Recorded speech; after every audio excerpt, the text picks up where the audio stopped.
सप्त सिंधि साम्राज्य के अधिपति दशरथ और लंका के राजा रावण के बीच युद्ध होता है। इस युद्ध में दशरथ की बुरी तरह से हार हो जाती है।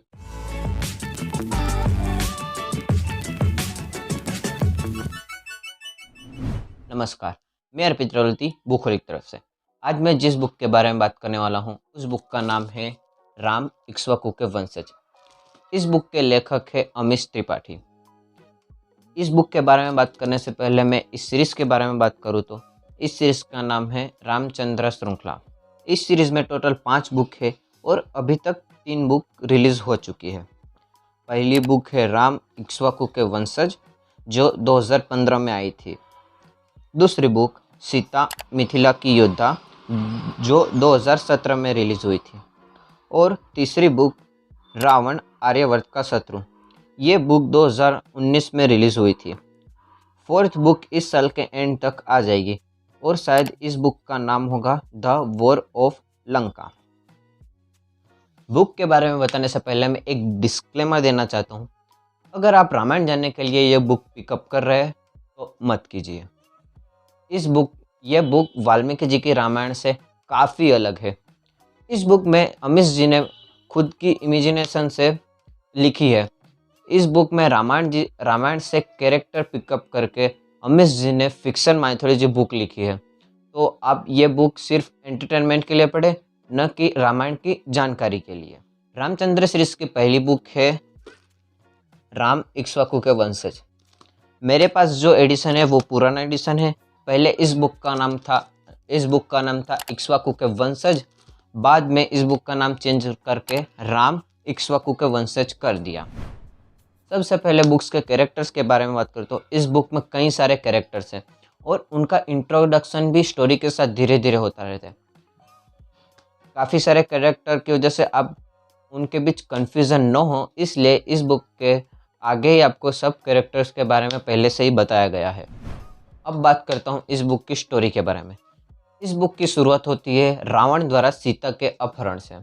जटायु और उसकी सेना की जान चली जाती है सीता को बचाने की कोशिश में, लेकिन आखिरकार रावण सीता को अपहरण करके पुष्पक विमान में ले जाता है। ये कॉमन स्टोरी है, ये सबको पता है। लेकिन इस बुक में सीता के अपहरण के दो वजह है और ये वजह आपको ये बुक पढ़ने के बाद ही पता चलेगी। इसके आगे की थोड़ी स्टोरी बताऊं जिसमें स्पॉयलर्स भी है ताकि आपको पढ़ने में थोड़ा इंटरेस्ट आए। करछप नाम की स्थल पर यह कहानी शुरू होती है। सप्त सिंधि साम्राज्य के अधिपति दशरथ और लंका के राजा रावण के बीच युद्ध होता है। इस युद्ध में दशरथ की बुरी तरह से हार हो जाती है और संयोग से इसी दिन राम का जन्म होता है। सब लोग ये मानने लगते हैं कि ये हार का जिम्मेदार राम है और इसी के साथ राम के नाम के साथ ये अपशकुन जुड़ जाता है। फिर कहानी धीरे धीरे आगे बढ़ती है। दशरथ के 4 पुत्र राम, लक्ष्मण, भरत और शत्रुघ्न महर्षि वशिष्ठ के साथ गुरुकुल में जाते हैं अभ्यास के लिए। इस बुक में राम पे ज़्यादा फोकस किया है, लेकिन उसके अलावा राम के भाइयों के बारे में काफ़ी अच्छी तरह से बताया गया। उनकी विचारधाराओं के बारे में भी काफ़ी सही तरीके से बताया गया है। अमीश जी की दूसरी बुक्स की तरह इस बुक में काफ़ी सारी फिलोसॉफी है और उन फिलोसॉफियों को अलग अलग विचारधाराओं के साथ काफ़ी अच्छी तरह से बताया गया है। कई बार आपको लगेगा कि एक ही फिलोसॉफी बार बार दोहराई जा रही है एक ही विचारधारा के साथ, और कई घटना पढ़कर आपको ऐसा भी लगेगा कि उस घटना को खींचा गया है। लेकिन ऐसा भी हो सकता है कि वो घटना आखिरकार दूसरी बुक में जाके कोई बड़ी घटना बन जाए।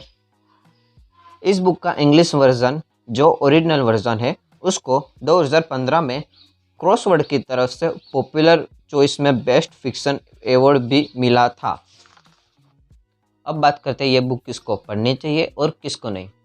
इस सवाल का आंसर सुनने से पहले अगर अभी तक आपने इस वीडियो को लाइक नहीं किया है तो लाइक कर dीजिए और इस चैनल को सब्सक्राइब भी कर दीजिएगा। मैं इस चैनल पे इसी तरह बुक्स के बारे में बताता रहता हूँ। तो अब मैं सीधा आता हूँ पॉइंट पर। अगर आप माइथोलॉजी पढ़ने में इंटरेस्टेड है या फिर सीरीज़ बुक पढ़ने में इंटरेस्ट है तो ये बुक आपको ज़रूर पढ़नी चाहिए। इसके अलावा अगर आप अमीश जी के फ़ैन हैं तो आपको ये बुक ज़रूर से पढ़नी चाहिए।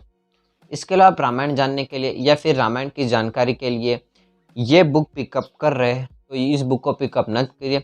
ये बुक सिर्फ एंटरटेनमेंट के लिए है, न कि रामायण की जानकारी के लिए। अगर आप ये बुक परचेस करना चाहते हैं तो इस बुक की लिंक आपको डिस्क्रिप्शन में मिल जाएगी, आप वहाँ से जाके परचेस कर सकते हैं। इसके अलावा अगर आपने ये बुक पढ़ी हो तो मुझे आपकी राय कमेंट सेक्शन में बताएं। अमीश जग की हिस्टोरिकल बुक सुहेलदेव के बारे में जानने के लिए राइट वाली वीडियो पर क्लिक करें और फ्री में बुक्स पाने के लिए लेफ्ट वाली वीडियो पर क्लिक करें।